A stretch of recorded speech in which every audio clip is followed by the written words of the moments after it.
ইসলামী আন্দোলন বাংলাদেশ কি চায়, এদের বক্তব্য কি, এদের আলোচনা কি, নীতি ও আদর্শ কি, ইসলামী আন্দোলন বাংলাদেশ কি বিশ্বাস করে? ইসলামী আন্দোলন বাংলাদেশ বিশ্বাস করে শুধু দেশ, দল এবং নেতা পরিবর্তনের মাধ্যমে মানুষের শান্তি আসতে পারে না। এ দেশ বারবার পরিবর্তন হয়েছে। এক সময় এদেশের শাসক ছিল মুসলমান, উর্মিচাঁদ, করমচাঁদ, রায়তুল্লাহ বাবু, ঘোষিরে বেগম।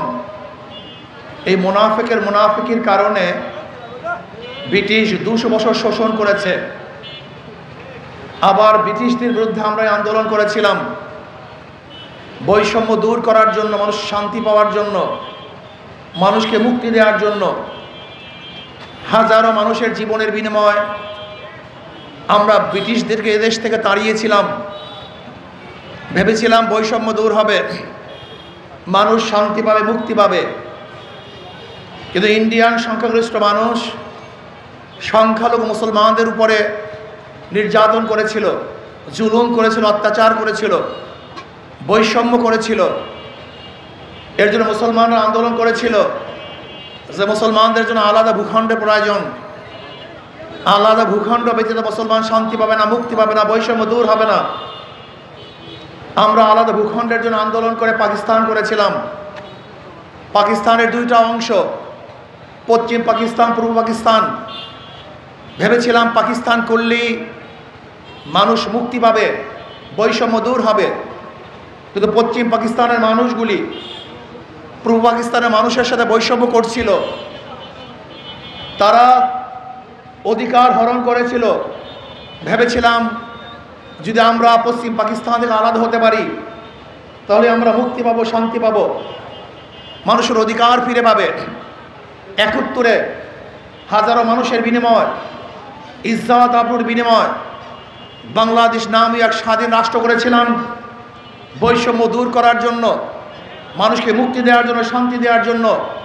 ভেবেছিলাম দেশ পরিবর্তন হলেই মানুষ মুক্তি পাবে, গরিবের অধিকার ফিরে পাবে, মজদুরদের আন্দোলন করতে হবে না, শ্রমিকদের রাস্তায় নামতে হবে না, আমার মা বোনের ধর্ষিত হবে না, আর খাদ্যের জন্য ডাস্টবিনে কাক কুকুরের সাথে কোনো মানুষ লড়াই করবে না। একজন বাংলাদেশের মানুষ বস্ত্রহীন থাকবে না, ক্ষুধার্ত অবস্থায় কোনো মানুষ ঘুমাবে না, চিকিৎসাবিহীন বাংলাদেশের কোনো মানুষ মরবে না। বাংলাদেশের একজন মানুষও খোলা আকাশের নিচে আশ্রয় গ্রহণ করবে না। বাংলাদেশের প্রত্যেকটা শিক্ষিত মানুষ, মেধাবী মানুষ শিক্ষিত হবে, উচ্চ ডিগ্রিধারী হবে, গোটা দুনিয়াকে তারা বিজয় করবে। ভেবেছিলাম সাম্য, মানবিক মর্যাদা, সামাজিক ন্যায় বিচার প্রতিষ্ঠিত হবে। এর জন্য হাজারো মানুষের বিনিময়, হাজারো রক্তের বিনিময়, হাজারো ইজ্জত আবরুর বিনিময় আমরা বাংলাদেশ গড়েছিলাম। কিন্তু আজকে 53 বছর যারা শাসন করেছে, হাজারো শাসক আমরা দেখেছি। আমরা দেখেছি শেখ সাহেবের শাসন, আমরা দেখেছি জিয়াউর রহমানের শাসন, আমরা দেখেছি সত্তার সাহেবের শাসন, এরশাদ সাহেবের শাসন আমরা দেখেছি। আর মহিলা নেতৃত্বের গজব তো আমরা দীর্ঘদিন পর্যন্ত দেখলাম, কিন্তু মানুষের ভাগ্যের পরিবর্তন হয় নাই, মানুষের ইজ্জত ও আবরু রক্ষা হয় নাই। ভেবেছিলাম দেশ পরিবর্তন হলে শান্তি পাবো, লিডার পরিবর্তন হলে শান্তি পাবো, ভেবেছিলাম দল পরিবর্তন হলে শান্তি পাবো। আমরা মুসলিম লীগের শাসন দেখেছিলাম, আমরা দেখেছিলাম আওয়ামী শাসন, আমরা দেখেছি বিএনপি শাসন, আমরা দেখেছি জাতীয় পার্টির শাসন, হাজারো দলের শাসন দেখেছি, কিন্তু মানুষের ভাগ্যের পরিবর্তন দেখি নাই, সুখ শান্তি এখনো পাই নাই। এর কারণটা কি? মানুষ আবারও বৈষম্য দূর করার জন্য 2024-এ জুলাই আগস্টের বিপ্লবে ঝাঁপিয়ে পড়েছিল। আমরাও জীবনের মায়া ত্যাগ করে বুক পেতে রাস্তায় দাঁড়িয়েছিলাম। বৈষম্য দূর করতে হবে, মানুষকে মুক্তি দিতে হবে, মানুষকে শান্তি দিতে হবে, বাংলাদেশের কোনো টাকা যেন পাচার না হয় সেই ব্যবস্থা করতে হবে। ওই বাংলাদেশের টাকা নিয়ে ওই চোর এবং ডাকাতরা তারা কানাডায় বেগম পাড়া করবে, সেই বেগম পাড়ার সুযোগ দেওয়া যাবে না। কোনো চাঁদাবাজি হবে না, গুন্ডামি হবে না, বদমাশি হবে না, জুলুম হবে না, অত্যাচার হবে না, ধর্ষণ হবে না। যেখানে মানুষের জানমালের ইজ্জতের নিরাপত্তা থাকবে, মানুষ স্বাধীনভাবে বসবাস করতে পারবে, প্রত্যেকটা মানুষ নিরাপদে বসবাস করতে পারবে। আমার মা বোনের ইজ্জত এবং আবরু নিয়ে রাস্তায় বের হবে, গরিব দুঃখী নিহত মানুষের অধিকারকে ঘরে ঘরে পৌঁছাবার ব্যবস্থা করা হবে। কিন্তু আমরা কি দেখলাম? আবারও দেখলাম 5ই আগস্টের পরে সেই জুলুম, সেই অত্যাচার, সেই খুন। শুধু বিএনপি নিজেদের মধ্যে খুনের সংখ্যা 130-এর উপরে। আমরা কি দেখতেছি? আজকে সরকারি মাল বিভিন্ন দলের বাড়ির মধ্যে। আমরা কি দেখেছি? আজকে আওয়ামী লীগের উপরে যে ইলজামগুলি আমরা দিতাম যে আওয়ামী লীগ জুলুম করে, অত্যাচার করে, অবিচার করে, বাক রুদ্ধ করে, কণ্ঠনালীকে চেপে ধরে, আজকে দেখেছি সেই একই কাজ বিএনপি আওয়ামী লীগের সেই কাজগুলি হুবাহু জারি করছে। বিএনপির যে বক্তব্য ছিল, আওয়ামী লীগের যে বক্তব্য ছিল, বিএনপির বক্তব্য একই, হুবাহু, কোনো পার্থক্য নাই। আওয়ামী লীগ কি বলতো? মৌলবাদী। এখন দেখতেছি বিএনপির হাজারো বক্তব্যের মধ্যে মৌলবাদী। আওয়ামী লীগ কি বলতো? পাকিস্তানপন্থী। বিএনপির জাহেল মূর্খরা বলতেছে পাকিস্তানপন্থী। আওয়ামী লীগ কি বলতো? রাজাকার। আজকে বিএনপির হাজারো গভেট এবং গাধারাও বলছে রাজাকার। বলতে পারেন আপনি গভেট গাধা ব্যবহার করলেন কেন? এই গাধায় জানি না জিয়াউর রহমান সাহেব কাদেরকে নিয়ে মন্ত্রী পরিষদ করেছিল। এই গাধা জানি না, এই মূর্খ জানি না জিয়াউর রহমান কার সাথে রাজনীতি করেছিল, কাদেরকে রাজনীতির জায়গা দিয়েছিল, শাহ আজিজ কে ছিল, এই গাধারা জানি না। হুবাহু আওয়ামী লীগ যে কথাগুলি বলতো, যে বক্তব্য দিত, দাড়ি এবং টুপিওয়ালাদেরকে যে কটূক্তি করতো, মোল্লা মৌলবী, আজকে বিএনপিও একই বক্তব্য দিচ্ছে। তার মানে বিএনপির বক্তব্যের মধ্যে এবং আওয়ামী লীগের বক্তব্যের মধ্যে, আওয়ামী লীগের কাজের মধ্যে এবং বিএনপির কাজের মধ্যে আমি কোনো পার্থক্য দেখি না। আপনারা দেখেন কিনা আমি জানি না, হবে না। হাজারবার দেশ পরিবর্তন করবেন, হাজারবার দল পরিবর্তন করবেন, হাজার কোটি বার নেতা পরিবর্তন করবেন, কিন্তু ভাগ্যের পরিবর্তন হবে না। এর কারণটা কি? একজনের নাম এ, একজনের নাম বি, একজনের নাম সি। এ বি সি তিনজনই চোর। ক্ষমতায় আছে এ, সে কি করবে? হটাও এ, আন্দোলন সংগ্রাম বসাও বি, সে কি করবে? হটাও বি, বসাও সি, সে কি করবে? কারণটা কি? নেতার পরিবর্তন হয়েছে, নীতি আদর্শে পরিবর্তন হয়নি। এসপি সাহেব ট্রান্সফার হয়, ঘুষ সাহেব সে চেয়ারেই বসে থাকে। ওসি সাহেব পরিবর্তন হয়, দুর্নীতি সাহেব সেই রুমের মধ্যেই ঘুরতে থাকে। ডিসি সাহেব পরিবর্তন হয়, কিন্তু অন্যায় সাহেব সেই বিল্ডিংয়েই থাকে। শুধু নেতার পরিবর্তনের মাধ্যমে কোনোদিন শান্তি আসতে পারে না, মুক্তি আসতে পারে না। তেঁতুল গাছ লাগিয়ে আমের আশা করা যায় না, চুকা গাছে কোনোদিন মিষ্টি ফল ধরে না। যারা দুর্নীতিবাজ, সন্ত্রাস, চাঁদাবাজ, যারা 2 নাম্বার, তাদের মাধ্যমে দেশ কোনোদিন 1 নাম্বার হতে পারে না। দুর্নীতিবাজের মাধ্যমে কোনোদিন দুর্নীতি বন্ধ হবে না, হতে পারে না। এর জন্য আমাদের শায়খ মোর্শেদ বলেছেন, শুধু নেতা নয়, নীতির পরিবর্তন চাই। নীতির পরিবর্তন করতে হবে, আদর্শের পরিবর্তন করতে হবে। এতদিন চাঁদা নিয়েছে কেন্টু, এখন চাঁদা নাই ফেন্টু।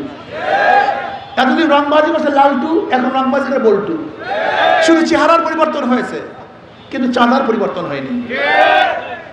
পাটা ভুতায় ঘষাঘষি, মরিচের দফা শেষ। ওরা সিন্ডিকেট। 5 বছর তুমি খাও, 5 বছর আমি খাবো। 5 বছর তুমি চাঁদা তুলবা, 5 বছর আমি চাঁদা তুলবো না। এবার বাংলাদেশের মানুষ ঐক্য হয়েছে, সচেতন হয়েছে। বাংলাদেশের বুকে চাঁদাবাজদের ক্ষমতায় নিবে না ইনশাআল্লাহ। কোন গুন্ডা বদমাশ খুনিদেরকে আর ক্ষমতায় নেবে না ইনশাআল্লাহ। আমি বিশ্বাস করি ইসলামপন্থীর ঐক্য হয়, ইসলামপন্থীর একসাথ হয়ে মাঠে নামে। বিশ্বাস করতে পারবেন না, যেরকম ইসরায়েল এবং আমেরিকা ভাবতেও পারে নাই ইরানের কোন গুহা থেকে অস্ত্র বের হয়েছে। ঠিক ইসলামপন্থী ঐক্য হয়, তাহলে বাংলাদেশের ঘরে ঘরের থেকে, পাড়া পাড়ার থেকে এমন এমন এমন বুলেট বের হবে, বামপন্থীরা চিন্তা করতে পারবে না এরা ছিল কোথায়, এরা লুকানো ছিল কোথায়, এত শক্তি কোথায়, ওরা চিন্তাও করতে পারবে না। তাহলে আসুন, ওয়াতাসিমু বিহাবলিল্লাহি জামিআন ওয়া লা তাফাররাকু। আমি বিশ্বাস করি সমস্ত জনগণের দোষ, লিডারদের কোনো দোষ না। লিডাররা যত অন্যায় করে, জেলখানার থেকে ফুলের মালা দিয়ে তাদেরকে বরণ করে, যদি লিডাররা অন্যায় করার পরে জুতার মালা পরানো হতো, তাই লিডাররা দুর্নীতি করতে পারতো না, চুরি করতে পারতো না। আজকে থেকে আমরা চোর এবং ডাকাত বদমাশদেরকে শ্রদ্ধা এবং সম্মান করব না, বরং তাদের অপরাধের বিচার করব। আমরা জনগণ ঐক্য হই। সবচেয়ে দুঃখের বিষয় হলো এই, গরিবরা নিজেদের ভালো বুঝে না। সবচেয়ে বড় সমস্যা গরিবদেরকে নিয়ে। পুঁজিবাদী অর্থনীতি হলো সম্পূর্ণ ধনীদের জন্য। পুঁজিবাদী অর্থনীতি ধনীকে ধনী বানায়, গরিবকে গরিব বানায়। আর ইসলামী অর্থনীতি গরিবদেরকে ধনী বানায়, বড়লোকদেরকে ভারসাম্য সৃষ্টি করে। অথচ গরিবরা ইসলামকে পছন্দ করে না। আমি আল্লাহর কসম খেয়ে বলতে পারি, ইসলামী অর্থনীতি অ্যাপ্লাই হয়, আগামী 5-10 বছরের মধ্যে বাংলাদেশের গোটা গরিবরা দরিদ্র সীমার উপরে চলে যাবে। বিশ্বাস হয় না? আপনি যাবেন ব্যাংকে টাকা আনার জন্য, আজকে যাবেন ব্যাংকে টাকা আনার জন্য, বলবেন আপনার কাছে মর্গেজ আছে 10 লক্ষ টাকা, আপনি লোন নেওয়ার জন্য আসছেন। বলবেন আমি তো গরিব মানুষ। ব্যাংকওয়ালা কি বলবে? গরিবদের জন্য পয়সা না, এর লোন তো ধনীদের জন্য, গরিবদের জন্য টনটুনা টুনটুন, এদের জন্য টাকা নেই। ব্যাংক কাকে টাকা দেয়? যারা আছে। যার নাই, জোরে বলেন, লোন মাফ করে কার? যাকে দিছে। যাকে দেয় নাই তার লোন মাফ হয় না। সুদ মাফ করে কার? যার ইন্টারেস্ট হয়েছিল। যার ইন্টারেস্ট হয় নাই তাকে মাফ করে না। তার মানে ব্যাংক ধনীদের জন্য, গরিবদের জন্য না। আর ইসলামী অর্থনীতি সবই গরিবদের জন্য। জাকাত কাদের জন্য? ফাতরা কাদের জন্য? ওসুর কাদের জন্য? মানত কাদের জন্য? দান কাদের জন্য? ইসলামী গোটা অর্থনীতি গরিবদের জন্য। অথচ কপাল পরা গরিব। আমি আগে শুনতাম নিজের ভালো পাগলেও বুঝে, কিন্তু আমরা গরিবরে এত পাগলের পাগল, নিজেরা নিজেদের ভালো বুঝি না। তারা নির্বাচনের পিরিয়ডে 500 টাকার জন্য ভোটটাকে বিক্রি করে দেয়। তুমি ভোট বিক্রি করো নাই, তুমি দেশকে বিক্রি করছো। তুমি ভোট বিক্রি করো নাই, নিজের সম্পত্তিকে ধ্বংস করে ফেলছো। তুমি ভোট বিক্রি করে তোমার অধিকারকে জলাঞ্জলি দিয়েছ। যদি গরিব ঐক্য হন, ইসলামের পক্ষে আসেন, তাহলে দেখবেন আপনাদের উন্নতি হবে। বলতে পারেন হুজুর আমরা গরিব মানুষ, গাঁজা খাই, আমরা খারাপ মানুষ, নামাজ পড়ি না, রোজা রাখি না, কিসের ইসলাম? এক গাঁজা করে একদিন আমাকে বলতেছে, ইসলামী হুকুমাত আসলে আমার গাঁজার অবস্থাটা কি হবে? বেসায় নেশাগ্রস্ত। আমি বললাম তুমি কি মসজিদে গিয়ে গাঁজা সেবন করতে পারো? বলে না। আমি বলবো কেন? বলে হুজুর পরিবেশ নেই। আমি বলি ইসলাম ক্ষমতা আসলে গোটা বাংলাদেশটাই মসজিদের পরিবেশ হয়ে যাবে, যেখানে তুমি নিজে গাঁজা সেবন করতে পারবো না। ইসলামী খুবই আমাদের মধ্যে ঢুকানো হয়েছে। আমরা অনেকেই ভাবে ইসলাম আসলে জোর করে দাঁড়িয়ে রাখতে হবে, ইসলাম আসলে জোর করে টুপি পরাতে হবে, ইসলাম আসলে আমাদের প্রত্যেকটা মেয়েদেরকে বন্দি করা হবে। আসলে ভুল বুঝছেন। ইসলাম আসলে তোমাকে জোরপূর্বক কিছু করানো হবে না, বরং ইসলাম আমার এক পরিবেশ সৃষ্টি করবে যেখানে তোমাকে নিজেকে ভালো করতে বাধ্য করানো হবে, তোমার কোনো কষ্টই হবে না। ইসলাম আসলে কি হবে? আমাদের প্রত্যেকটা মহিলাদের ন্যায্য অধিকার প্রতিষ্ঠা করতে হবে, করা হবে। আমার মেয়েরা, আমার বোনেরা বড় বড় ধনী হয়ে যাবে, ব্যবসা করবে, বাণিজ্য করবে। যেমন আম্মা জান খাদিজা কুবরা রাদিয়াল্লাহু তাআলা আনহা বড় ব্যবসায়ী ছিলেন। আমাদের মেয়েরা ব্যবসায়ী হবে, সমস্যা কোথায়? শরীয়তের আলোকে তারা ব্যবসা করতে পারবে, বাণিজ্য করতে পারবে, সব কিছু করতে পারবে। শরীয়তের আলোকে আমাদের প্রত্যেকটা গরিবরা, প্রত্যেকটা ধনীরা শরীয়তের আলোকে তারা নিজেদের জীবন যাপন করতে পারবে, কোনো সমস্যা নেই। বলতে পারেন হিন্দুদের অবস্থাটা কি হবে? হিন্দুরা এত নিরাপত্তা লাভ করবে যে আপনি চিন্তাও করতে পারবেন না। প্রত্যেকটা হিন্দু, বৌদ্ধ, খ্রিস্টানদের অধিকারকে বাস্তবায়ন করা হবে। তারা বুক ফুলিয়ে হাঁটবে, ব্যবসা করবে, বাণিজ্য করবে, তারা পূজা আশ্রা করবে, কোনো টেনশন নাই, কোনো চিন্তা নাই। বাংলাদেশ ইসলামী গভর্নমেন্ট তাদেরকে নিরাপত্তা প্রদান করবে। এর নাম ইসলাম। ইসলাম মানেই শান্তি। ইসলাম মানে কি? আর ইসলামী আন্দোলনের মার্কার মধ্যেও শান্তি। দেখেন ধোঁকাবাজি কোন জায়গায়। আমরা যারা নৌকা নিয়ে নির্বাচন করে তারা নৌকা চালাতে পারি না, যারা ধানের শীষে নির্বাচন করে তারা ধান কাটতে পারি না, যারা নাঙ্গল নিয়ে নির্বাচন করে নিজেরা নাঙ্গল বইতে পারি না, যারা কুঠা নিয়ে নির্বাচন করে তারা কাঠ কাটতে পারি না। কিন্তু হাত পাখা এমন এক প্রতীক যে নির্বাচন করে সেও চালাতে পারে, যারা করে তারাও চালাতে পারে, পুরুষরাও চালাতে পারে, মহিলারাও চালাতে পারে, ধনীরাও ঘুরাতে পারে, গরিবরাও ঘুরাতে পারে, পুরুষরাও চালাতে পারে, মহিলারাও চালাতে পারে। কেউ কার মার্কা নিয়ে ঘুমায় না, নাঙ্গল কেউ বুকি নিয়ে ঘুমায় না, ধানের শীষ কেউ বুকি নিয়ে ঘুমায় না, নৌকা কেউ বুকি নিয়ে ঘুমায় না, কিন্তু হাত পাখা রাত্রে বুকের মধ্যে নিয়ে ঘুমায়, কলিজার মধ্যে ঘুমায়। তার মানিটা কি? কারেন্ট ফেল করে, হাত পাখা ফেল করে না।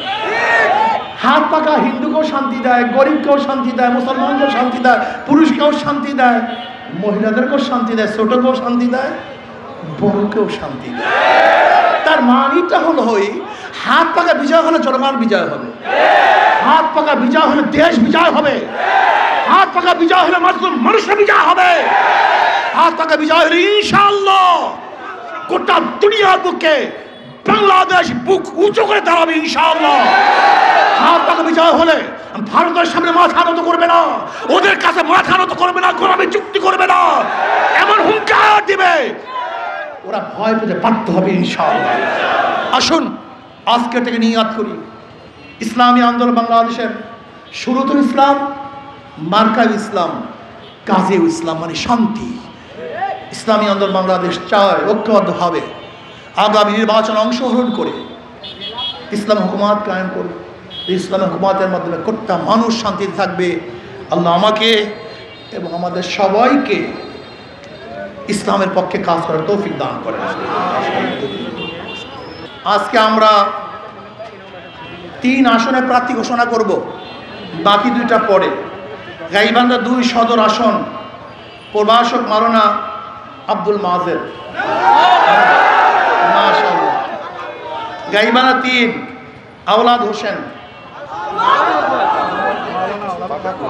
মাওলানা আওলাদ হোসেন, মাওলানা।